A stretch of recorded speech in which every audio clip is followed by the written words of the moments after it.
Hey everybody, welcome back to Nick's Mini Bikes. It's been over a month since the Go Power Sports race in Texas, and today we're going to do a damage report on the bikes we took and the trike. So to start it off, we'll go with the RSV that Katie rode in the junior race.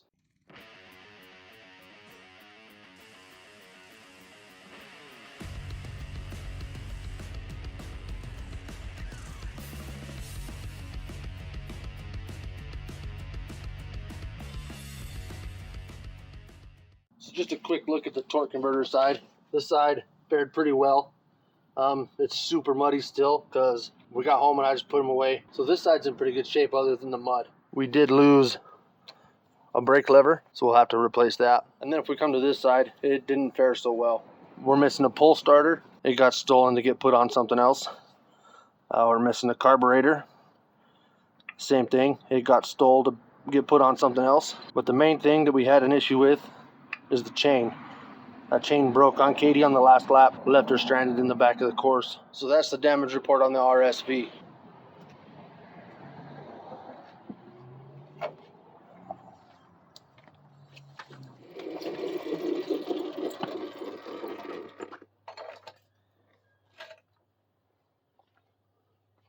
So the next bike we're going to have a look at is the Coleman B200. Nothing really to report on this side. This bike ran good all the way until it didn't, but it took a day and a half of beating. So nothing on this side, and there was nothing really bad on this side either. The issue we had was they called for the junior driver meeting, and Katie came up, and the carburetor had fell off. I couldn't get the clamps to clamp down tight enough to hold it on for me to be comfortable having her race it for an hour. So that's why she jumped on the RSV and rode it. The chain got quite a bit of slop, which is expected. You know, I think this is the original chain still. So that could use some adjusting in the carburetor, put back on. A little bit of cleaning, obviously.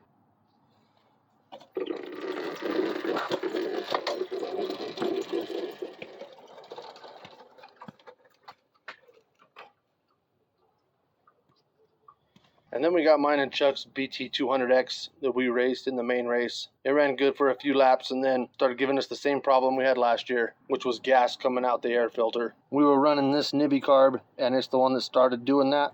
So I pulled it off, and that's where the RSV's carburetor went, is on this bike, trying to get back out on the track. But even with the carb swap, it wouldn't start and run right, so we ended up not being able to get back out. So that's going to be a can of worms, digging into that motor and trying to figure out why it wasn't running right. We are running an unnecessary pulse pump on it just because I liked the way the hoses looked. They were all running parallel with each other up to the fuel pump, and I thought it looked good, but that could have been the reason why we were having our issue. But everything held together on this side. And on this side, same thing, no complaints. Everything is still intact how it should be. This was a new chain, and it's got quite a bit of slop, so it stretched out. Running it pretty hard, it stretched. And the only thing I noticed was our head tube bearings are bad again. If we grab it like this, you see that play in that head tube again. That could just be this bolt's loose, could be the bearings are bad, I don't know. But everything still works, it just don't start, so we'll have to dig into that one as well.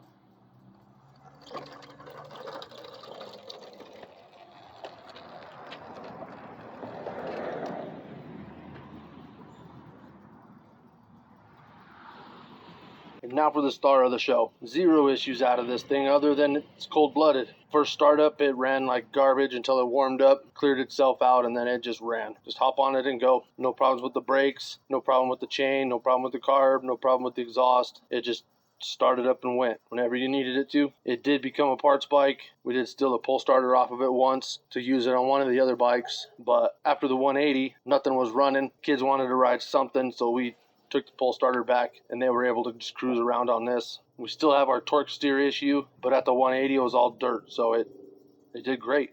It does great in the dirt. It just doesn't like blacktop, so it is a little dirty still.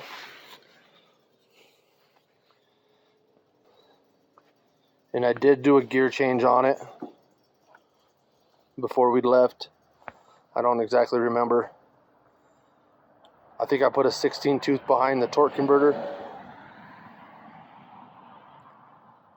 which put me close to 4-to-1 ratio. But it did good. It went everywhere you wanted it to. Zero issues with the brakes or anything like that. So that's going to do it for this episode of Nick's Mini Bikes. Make sure you hit that link in the description and go get you some merchandise. I got hats, shirts, hoodies, all kinds of stuff. These bikes are going to be nickel and diamond me to death until I get them back in working order, and anything helps. So I'll go pick you up a shirt, pick you up 2 shirts. I'll make enough money to buy a new brake lever. So make sure you like, share, comment, and subscribe, and we'll catch you on the next one.